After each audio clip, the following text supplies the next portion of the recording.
Ok, ya hay tiempo suficiente. Ya a partir de ahorita no voy a hacer nada.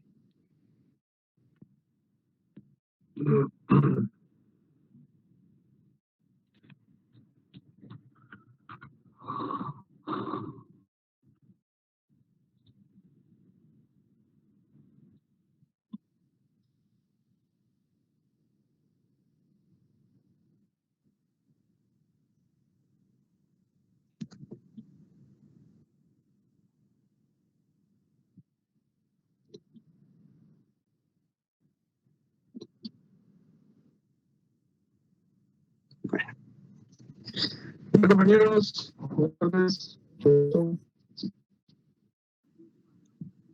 Buenas tardes, licenciado. Buenas tardes, Lick. Si me escuchan, no tienen problemas. Buenas tardes, licenciado. Sí, lo escuchamos, Lick. Muy bien. Sí, yo traté de mejorar mi calidad de internet también. Espero que se note un poco la diferencia. De igual manera, pues espero que ya no vuelva a ocurrir ese inconveniente. Bueno, vamos a dar inicio con la clase. Solo voy a tomar una pequeña captura de que nos están solicitando ahora, se me había olvidado. Bueno, como les comenté en la clase pasada, y solo quería hacer una observación ahorita que vi los chats hermosos ahí de todos ustedes. Bueno, no de todos, pero sí de cierta parte. Por favor, no se vayan a confiar en las transcripciones. He visto, pues ya últimamente, que muchos de ustedes ya no estudian, ya no leen, ya no tienen tanto interés en aprender, sino que créanme que a veces el tema del subconsciente es bien, es un arma de doble filo. ¿Saben por qué? Porque uno se siente a veces tranquilo porque ya copió la clase, porque ya la tiene transcrita en una llamada, en un texto, en un archivo, en un documento, ya la tengo en audio, ya la tengo en texto, puedo sacar resúmenes, puedo hacer esto, ya la tengo, ya escuché, ya estuve ahí en la clase. Y la verdad es que no.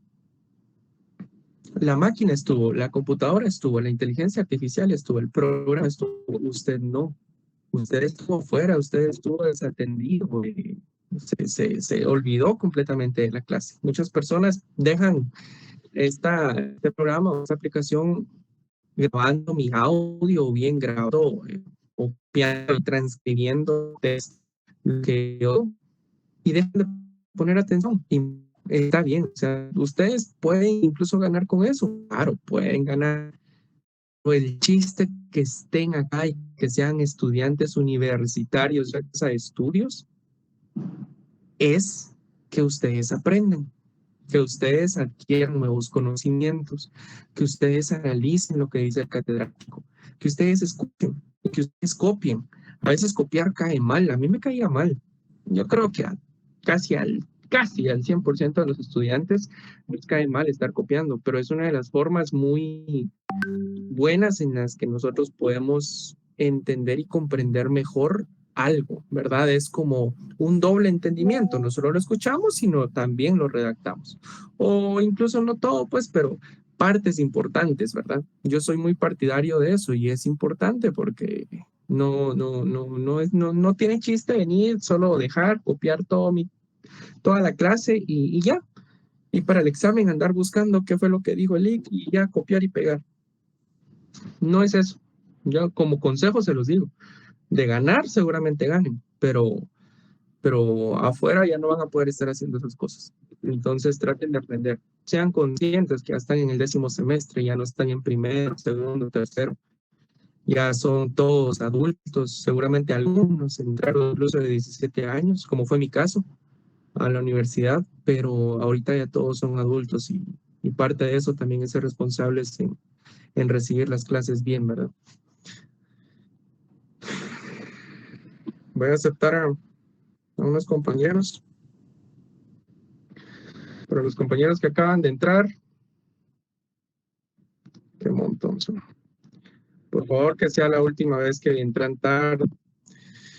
Yo ya no voy a seguir dando más tiempo después y ya no van a poder seguir ingresando. Bueno, vamos a dar inicio.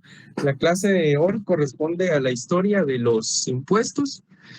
Es una clase que yo les había comentado el día lunes que les iba a impartir, ¿verdad? Una clase bastante interesante desde mi punto de vista y que no va a ser por gusto, puesto que yo bastantes conceptos, ideas y pues definiciones, si lo quieren ver así, de esta clase sí las implemento en el primer examen parcial. Me gusta. Entonces, por favor, quiero que pongan atención con todo lo que les voy a ir explicando, ¿ya? Detalladamente. Si tienen alguna duda me dicen al final y si no, pues vamos a continuar. Cuando yo les diga, miren, esto deberían de anotarlo o apuntarlo, por favor aprovechen eso también porque no es que yo les esté comentando siempre eso, ¿verdad? Les coloqué 3 imágenes, yo creo que las pueden ver. 3 imágenes así rápidas. A veces las imágenes nos ayudan un poquito a contextualizarnos más de de lo que se está escuchando, ¿verdad? Entonces espero que les sea de utilidad, más como tal el contenido está en lo que les voy a comentar. El tema de los impuestos, pues como bien sabrán, no nació de la noche a la mañana, no es algo con lo que los estados ya vengan, como se van a enterar ahorita, sino sí ha sido como bien un método bastante elaborado, ¿ya? Y por qué no, ¿verdad? Si es para recolectar impuestos, bastante elaborado y que se ha ido afinando a lo largo del tiempo. Tiene un origen. Seguramente el origen que yo les voy a explicar ahorita o a comentar a grosso modo, pues es muy probable que no sea el verdadero. Sin embargo, por los vestigios, por manuscritos o por a veces por antecedentes plasmados en piedra, se puede llegar a determinar cómo es que trabajaban determinados imperios, determinados estados, etcétera, etcétera, el tema de los impuestos, ¿verdad? Y sobre esto va a versar la clase el día de hoy. Para comenzar, yo considero que sí es importante entender, esta va a ser una definición general y global sobre el tema de los tributos o los impuestos, ¿verdad? Entender desde el punto de vista jurídico, ¿ya? Un impuesto, para que se acuerden, un impuesto es un tributo exigido por el Estado en ejercicio de su poder de imperio. Deberían de anotarlo. Un impuesto es un tributo exigido por el Estado, ¿ya? En su poder de imperio. ¿Por qué en su poder de imperio? ¿Qué significa eso? Bueno, el poder de imperio es ese poder que no podemos ver, pero sin embargo el Estado tiene y que nos puede a nosotros, los contribuyentes, obligar a cumplir, valga la redundancia, con la obligación de contribuir al Estado. A eso se refiere. Obviamente sin que exista una contraprestación directa o indirecta hasta cierto punto para quien lo paga, ¿verdad? ¿Qué quiere decir esto? Que usted viene y tributa, no va a tener un beneficio, digamos, rápido ni directo, indirecto, así a corto tiempo. ¿Verdad? Se va dando con el tiempo, porque es como tal para que funcione el Estado. Entonces, entendiendo que el tributo es ese impuesto exigido por el Estado en ejercicio de su poder de imperio, voy a dar continuidad a lo demás. Desde una perspectiva etimológica, también es importante entender qué significa esta palabra. El término impuesto proviene del verbo imponer, ¿ya? Imponer. ¿Qué significa establecer una obligación? Yo te obligo a hacer X, yo te obligo a hacer Y, te impongo, ¿ya? Esta idea coincide con la naturaleza jurídica del impuesto, ya que su cumplimiento no depende de la voluntad del contribuyente, porque a usted no le van a llegar a decir, mire Juan, mire Pedro, mire María, ¿no? ¿Quiere pagar impuestos? ¿Usted desea pagar? ¿Cuánto quiere pagar? No, no le van a decir eso. El Estado tiene un poder de imperio y le van a imponer a la fuerza que usted debe de cumplir con cierta obligación. ¿verdad? A eso se refiere. A esto, evidentemente, entra el principio de legalidad, según el cual ningún impuesto puede existir si no ha sido previamente establecido en una norma. Todos los impuestos que son de especial relevancia en materia tributaria están plasmados en nuestra Constitución política. Y yo, evidentemente, se los tengo que explicar, no en esta clase, porque para explicar los principios en materia tributaria, por los plasmados en la Constitución, sí me tomo una clase completa. Es algo muy, muy importante y que ustedes deben de entender como estudiantes del 10º semestre. ¿Qué son principios y más que son los principios en materia tributaria, verdad? Más adelante se los voy a explicar. Ahorita solo es una introducción para que vayan empezando a comprender sobre qué trata el asunto. Los antecedentes. Bueno, las primeras manifestaciones de los tributos surgieron mucho antes de que existieran los estados modernos que hoy conocemos, ¿verdad? O sus diferentes tipos de organización, comunismo, socialismo, democracias, qué sé yo. En las sociedades primitivas las personas entregaban ofrendas a sus dioses o realizaban contribuciones a sus jefes o también, ¿por qué no?, a sus gobernantes. Estas entregas tenían un carácter o religioso o bien un carácter político, pero con el tiempo, con el Disculpe, licenciado, se entrecorta la llamada. Disculpe la interrupción. No es tu internet, compañera. Se le escucha bien, licenciado. No, compañero. Se le escucha bien. Sí, me corta, licenciado, disculpe. No, porque a mí también se me escucha entrecortado con el A mí IC. también se me escucha entrecortado, Lick. Sí, se le escucha. Igual a mí, licenciado. Dígale. Igual a mí también. Son varios porque aquí no son 12 o 15 compañeros, son más de 200 personas las que están en la llamada. Entonces, evidentemente, quizás no todos vayamos a tener la mejor conexión. Solo les pido, por favor, que cuando vayan a hablar, levanten su manita y yo les cedo la palabra para que vayamos en un orden. Voy a continuar con la clase. Pues les decía que uno de los primeros ejemplos históricos se encuentra en el Antiguo Egipto, ¿ya? Por eso les coloqué una imagen ahí de algunos, creo que las pueden ver, de algunas personas como haciendo esa mímica o que están dando ese tributo, ¿ya? ¿Y esto cuándo ocurrió? En el Antiguo Egipto, que no se les olvide. Esto ocurrió hace aproximadamente 5.000 años, ¿ya? Durante el reinado de los faraones ya existía un sistema organizado para recaudar los tributos, imagínense. Y evidentemente, ¿por qué no, verdad? Si era un imperio que dominaba en ese entonces. Cada cierto tiempo, el faraón recorría su territorio en una ceremonia conocida como el seguimiento de Horus. Esto yo siempre lo repito en mis clases. O sea, digamos que él venía, iba con su gente y realizaba esa ceremonia que le decían el seguimiento de Horus, que era ir y visitar a todos o gran parte de los miembros de ese imperio. Durante este recorrido se realizaban censos. Todos sabemos que son los censos, ¿verdad? Se realizaban censos, pero eran censos de ganado y de producción agrícola. ¿Y por qué de ganado y de producción agrícola? Simple, eran las únicas dos formas de poder tributar en ese entonces. Ganado, producción agrícola, qué sé yo, granos, cebada, trigo, lo que sembraron. ¿Y qué objeto tenía? Tenía que determinar cuánto debía de aportar cada uno a la comunidad. Ese era el verdadero objeto. O sea que eran bien inteligentes.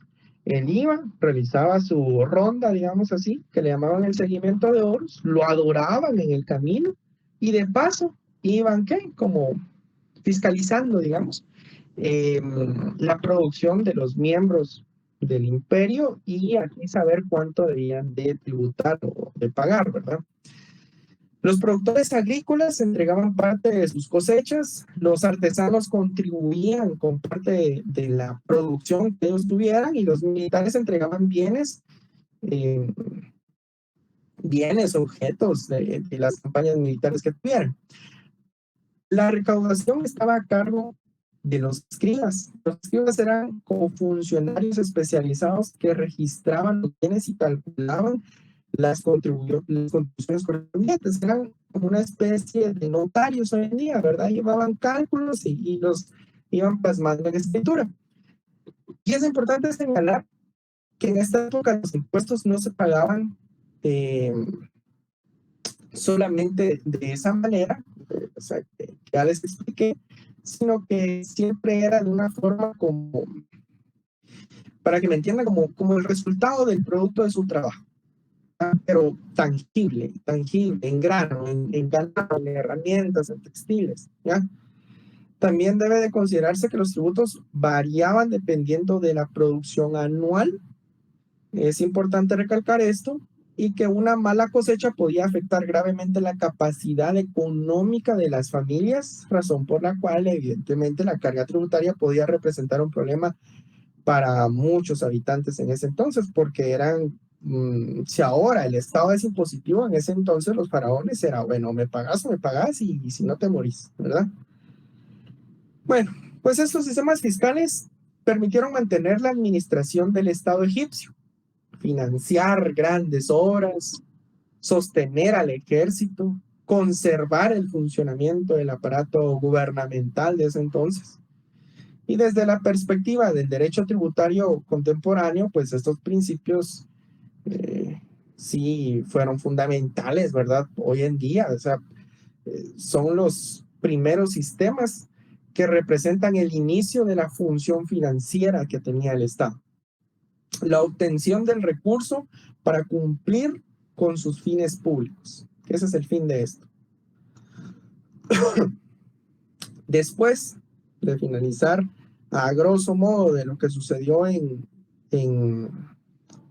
Egipto, es para que se den una idea. No voy a entrar a explicarles sobre la historia egipcia ni nada. Es para que se den una idea de cómo fue surgiendo esto. También temporalmente es importante que les explique más o menos cómo fue que se dio en el imperio de Grecia y en el imperio romano, ¿verdad? Entonces sobre esto les voy a comentar. Si continuamos con la evolución histórica, los impuestos, pues, de los impuestos como tal, es necesario trasladarnos sí o sí a estos dos imperios. Si se dan cuenta, en Introducción al Derecho 1 nos enseñaron la gran importancia que tiene el derecho romano, por ejemplo, en nuestro ordenamiento jurídico, ¿ya? La ley de las 12 tablas, el derecho civil, cómo se organizaron ellos en ese entonces, y evidentemente el tema de los impuestos no va a ser una excepción. No va a ser una excepción. A diferencia del antiguo Egipto, donde la autoridad del faraón justificaba la imposición de los tributos, solo porque él existía había que pagar, en la antigua Grecia comenzó a surgir una preocupación por la relación entre los impuestos y la libertad de los ciudadanos. Imagínense ya, bueno, para nadie es un secreto, unos de los mayores exponentes de la filosofía eran de la antigua Grecia. Eran personas muy pensantes, personas que sí analizaban lo que hacían y lo que iba sucediendo en su sociedad. Y parte de ello era preguntarse, ¿qué relación tienen los impuestos con la libertad de los ciudadanos? ¿Ya? Es una pregunta muy importante. Las ciudades, estados, sistemas tributarios que buscaban siempre equilibrar las necesidades económicas del gobierno con la protección de los derechos de los habitantes. Fue por eso que empezaron a diferenciar los impuestos a dos grandes categorías, que eso funciona hoy en día Anótenlo. Dos grandes categorías de la diferenciación de los impuestos, que son los impuestos directos, ¿ya?, que recaían directamente sobre determinadas personas o grupos sociales, y están los impuestos indirectos, que se cobraban con motivo del consumo, el comercio o la adquisición de bienes o de servicios, ¿verdad? Entonces son dos: impuestos indirectos, impuestos directos, ¿verdad? Dos, eso sí anótenlo porque fijo va a ser pregunta. Esta clasificación, como les decía, pues sí, obviamente continúa vigente en la práctica. Todos los sistemas tributarios pues marcan una diferenciación bien grande en estos impuestos, pero en la actualidad sigue siendo lo mismo: impuestos directos, impuestos indirectos, ¿verdad? Impuestos que nos cobran directamente a nosotros, impuestos que pagamos a veces sin que nos demos cuenta. En Grecia, los impuestos indirectos eran aceptados con mayor facilidad porque estaban vinculados a las actividades comerciales y al intercambio de mercancías, ¿ya? En cambio, los impuestos directos eran utilizados únicamente en situaciones bien específicas. Uno de los ejemplos más conocidos fue la liturgia. ¿Y qué es la liturgia, licenciado? La liturgia era una obligación económica impuesta principalmente a los ciudadanos más adinerados, a los más pudientes de ese entonces.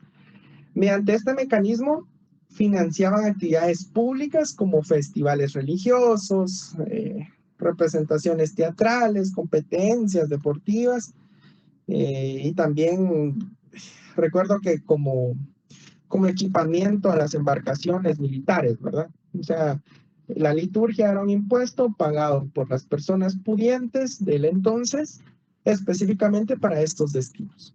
Aunque hoy podría compararse con un impuesto, pues algunos historiadores consideran que también tenía un importante componente de prestigio, porque sé que para ellos, a diferencia de hoy en día, ustedes, para ellos, las personas adineradas del entonces, pagar la liturgia, tributar la liturgia, era como un signo de estatus, como un signo de estatus. Pucha, yo financié o yo pagué tanto al Estado y tengo un compromiso con la sociedad y estoy más comprometido y soy un mejor ciudadano que los demás. Era un tema de orgullo pagar más impuestos. A eso me refiero. Era un tema de orgullo, de satisfacción, de grandeza, de honor, de admirar hasta cierto punto. A diferencia de hoy en día, ustedes que a veces las personas que más tienen son las que más mecanismos buscan para pagar menos, ¿verdad? Y es hasta cierto punto lamentable, ya no es un tema de honor ni de prestigio, pero es importante comentarles que la liturgia, ese era su fin o como tal el porqué de la liturgia en Grecia. Otro ejemplo, el metoikion. Metoikion, con cada kilómetro. Metoikion. El metoikion era un tributo pagado específicamente por los extranjeros que vivían, o que vivían, digamos lo más técnico, residentes en Atenas.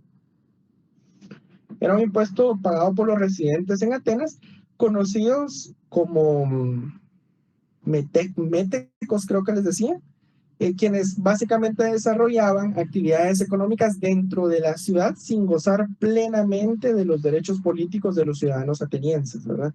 Eso era el metoikion.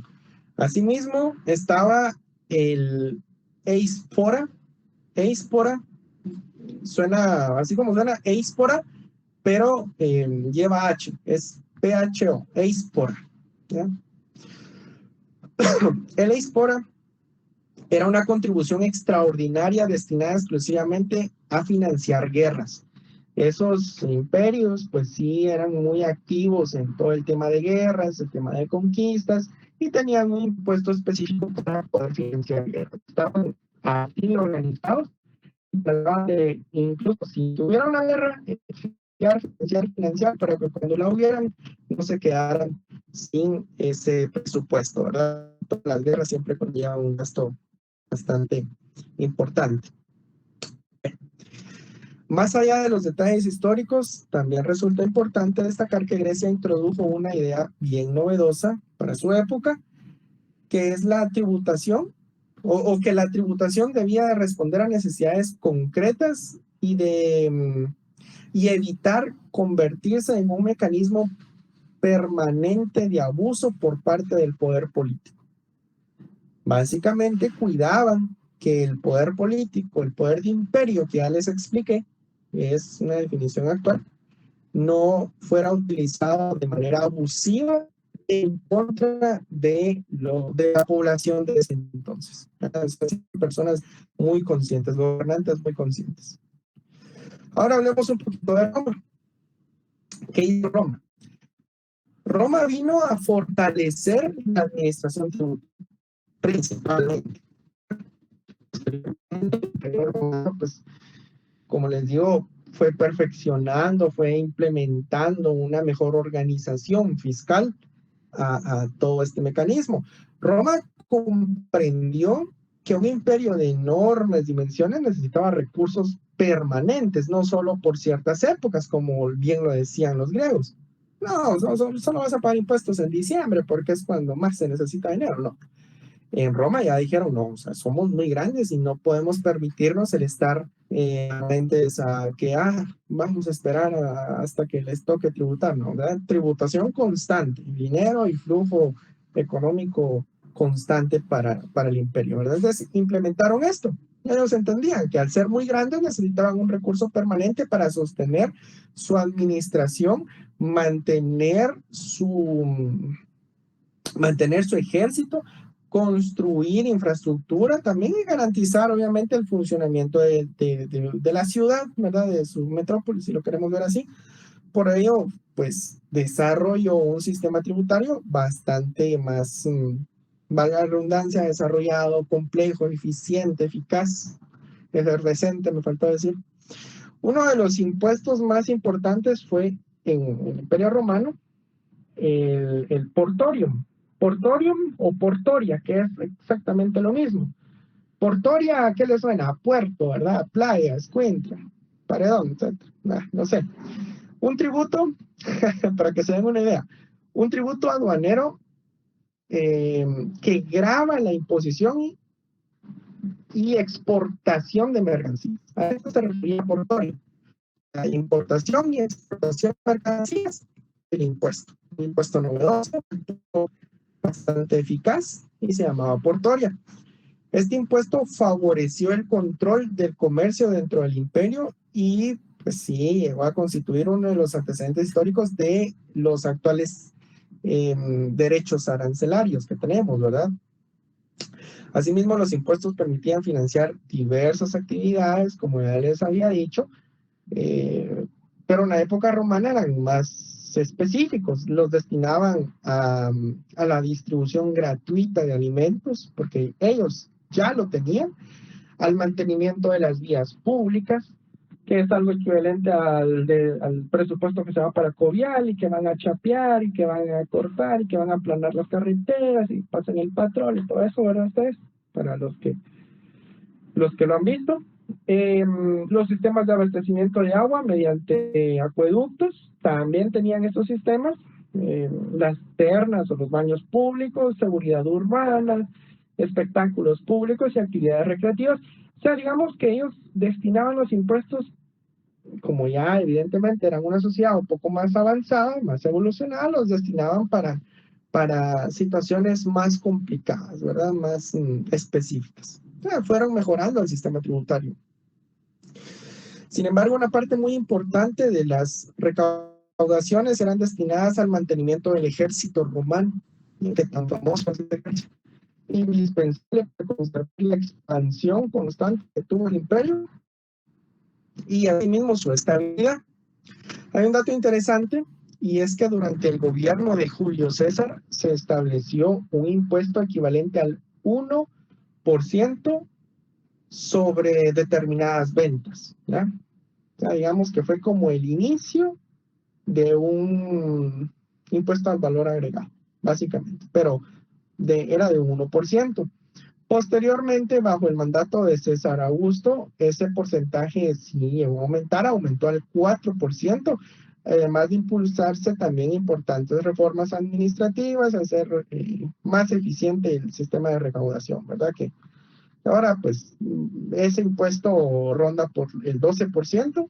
Si no estoy mal, porque hace poco cambió, si hablamos del IVA específicamente. Antes creo que era para 750,000 y ahora creo que eso ronda, o si no estoy mal, los 400 o los 500,000. O sea, a partir de 500,000 usted ya paga, entonces abajo paga 5, ¿verdad? Es pequeño contribuyente. Más adelante les explico todo esto, de cómo está estructurado todo ese sistema de impuestos en la actualidad, ¿verdad? Aquí en nuestro país. Les decía que entre todas esas reformas administrativas para mejorar la recaudación de impuestos, se destaca la disminución del protagonismo de los llamados publicanos, ¿ya? Que eran particulares que anteriormente cobraban impuestos por cuenta del Estado y que frecuentemente incurrían en abusos, o sea que como que tenían personas destinadas específicamente a cobrar esos impuestos y seguramente por temas de soborno, temas de corrupción, pues sí trataban de aprovecharse, eran abusivos, y vino César Augusto y subió un poco más la tasa de impuestos, pero mejoró para que fuera más justa y equitativa la recaudación, el sistema de valga la redundancia, recaudación de impuestos.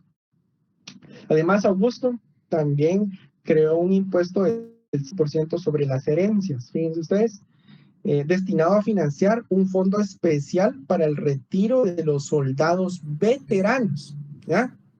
Qué importante esto, porque como era un soldado, en Roma sabe que desde que nacían hasta que se dedican 100% a entrenar y a ser soldados y a tener solo esa mentalidad, no trabajaban, no eran herreros, no eran carpinteros, no eran nada de eso, no generaban dinero.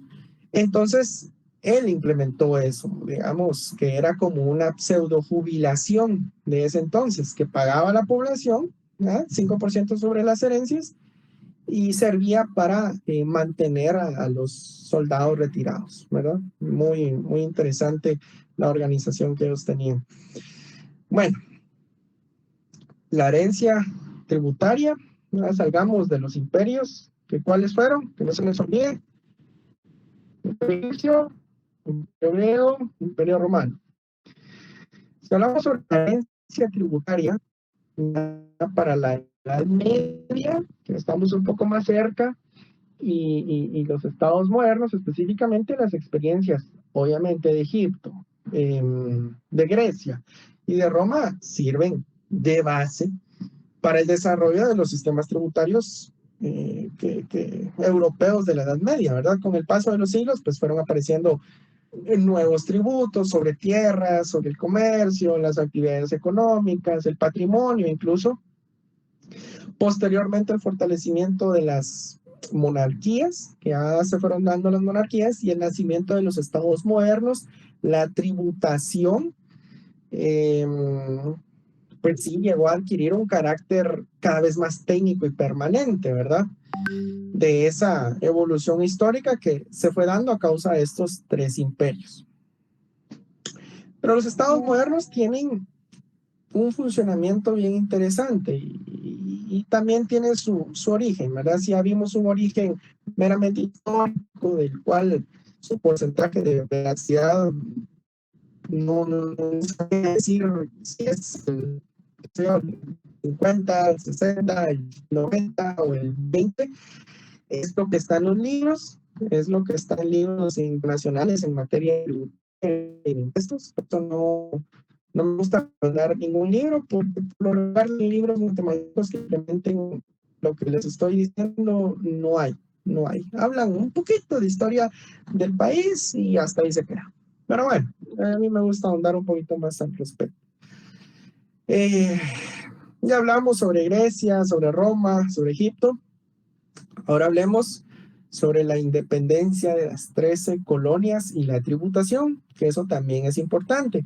Podría hablarles de cómo surgieron los impuestos, no sé, en la India, en el continente asiático, pero no tiene chiste ni lógica, ¿verdad? Que es una forma muy interesante, les cuento, pero no tiene lógica. Mejor me vengo para acá, al continente norteamericano actualmente, que en el entonces en que se dio y surgió todo esto eran las 13 colonias. Seguramente algunos de ustedes han escuchado sobre esto. Uno de los acontecimientos históricos más importantes relacionados con la tributación fue la independencia de las 13 colonias británicas en América del Norte. América del Norte, 13 colonias británicas, o sea que colonias de Gran Bretaña en la actual América del Norte, sí, efectivamente así fue. Durante los siglos,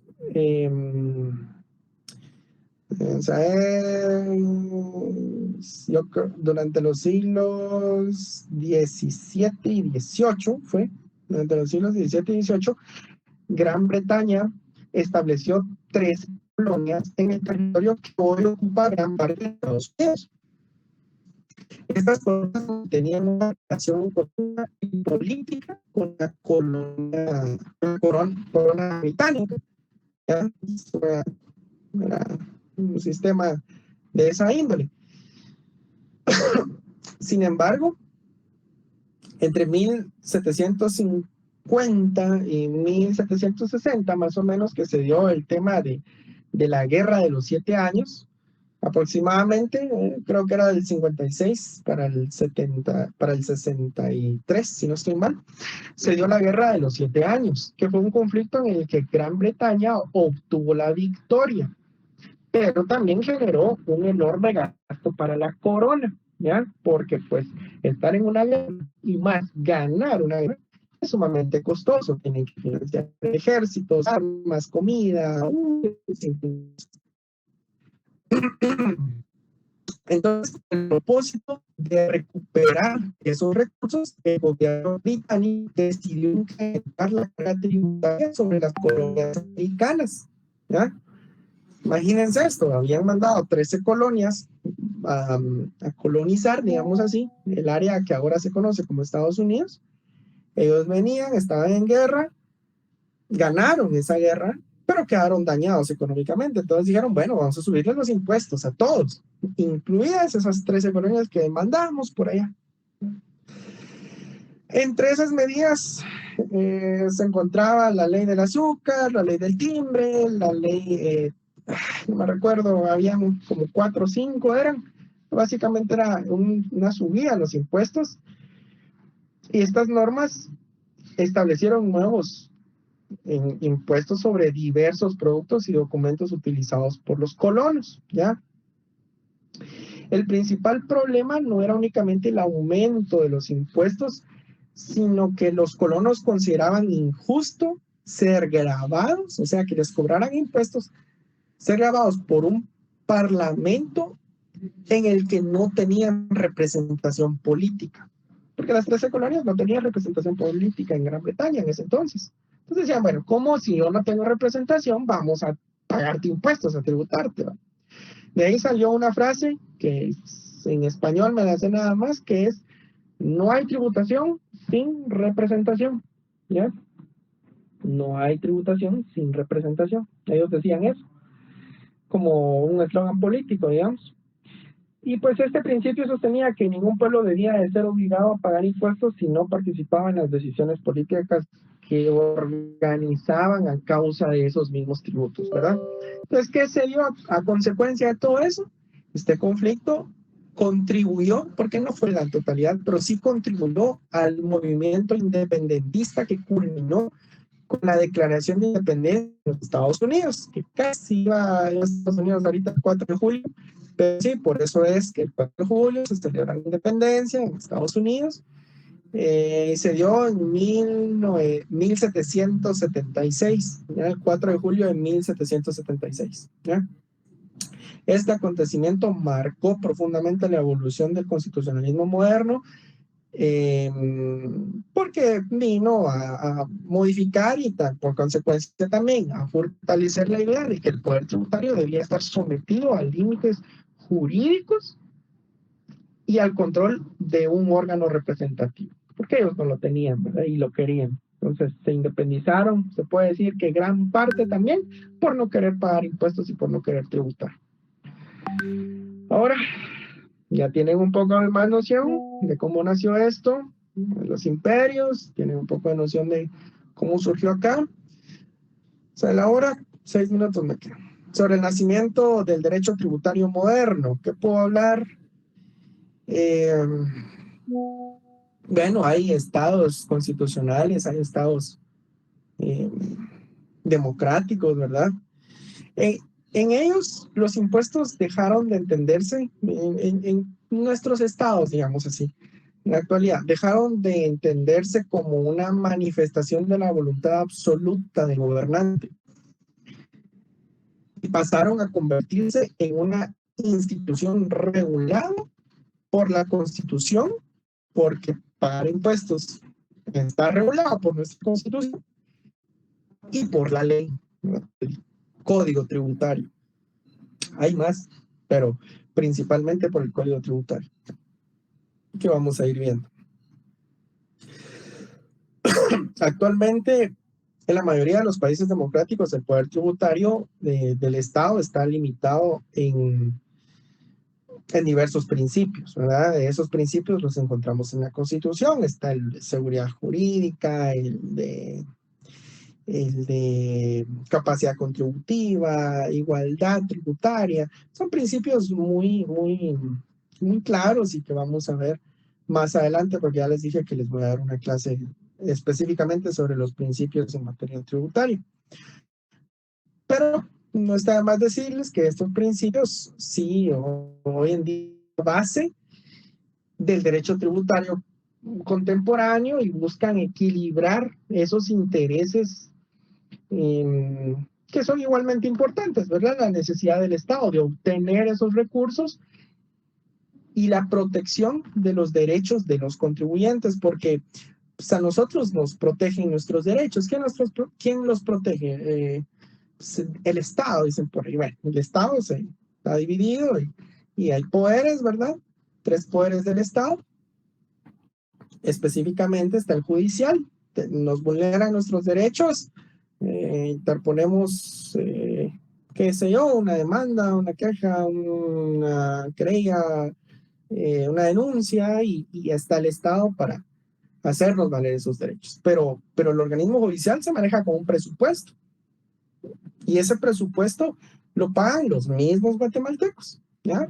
Entonces, nosotros mismos contribuimos para que a nosotros mismos nos hagan valer nuestros propios derechos, ¿ya? Es una bolita y por eso la importancia de los impuestos. Yo creo que a todos los seres humanos se nos debe de enseñar muy bien el tema de los impuestos, ¿verdad? Yo no puedo extender tanto y decirles, miren, así se puede tributar de mejor manera esto y así lo otro, porque no es el fin de mi clase. El fin de mi clase sí es enseñarles un poco sobre esto, pero más todo es entrar al tema jurídico y a la protección de esos derechos tributarios que tenemos, ¿verdad? No al pago per se de los impuestos. Pero sí es algo muy importante que todo adulto debe de saber y de conocer, porque vivimos en un estado en donde los impuestos simple y llanamente son obligatorios para todos, ¿verdad? No tenemos esas... por eso está el principio de igualdad, ¿verdad? Y así hay más principios. Financiamos, qué sé yo, seguridad, salud, administración de justicia, infraestructura, protección del medio ambiente, un montón de situaciones. A muchas personas, de hecho hay un debate entre economistas de que si se pagaran menos impuestos hubiera más libertad, hubiera más transparencia, mejoría en la sociedad. Y otros dicen no, o sea, eso está si los pagamos. Eso está si nosotros podemos cumplir con los impuestos y los tributos, ¿verdad? Y normalmente las personas que están en contra del pago de los tributos, pues son personas que no necesitan de servicios públicos. Pero servicios públicos de salud, servicios públicos de educación, y que pueden pagar servicios privados, universidades privadas, hospitales privados, no sé, justicia o no justicia, seguridad privada, qué sé yo, así sucesivamente. Sin embargo, es una pequeña parte de la población, la mayoría sí o sí, requerimos, porque ahí me incluyo, requerimos de servicios públicos que nos brinda y nos presta el Estado para que también podamos ir viviendo en armonía y en comunión dentro de esta sociedad, ¿verdad? Entonces,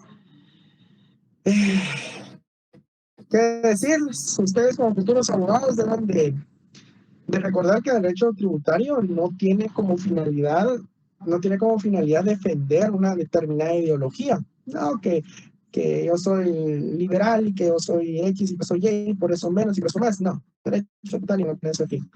Están estudiando economía conmigo. No voy a terminar aquí como que fuera mi ley, yo ahí alegando, ¿verdad? El verdadero objetivo es garantizar que el ejercicio del poder tributario hasta cierto punto se realice conforme a la Constitución, respetando los derechos de los contribuyentes y asegurando que efectivamente los recursos públicos sean administrados con legalidad, con eficiencia, eficacia, efervescencia, responsabilidad y todo. Ya nos llegó la hora, compañeros. Los veo el día viernes. Éxitos en su semana.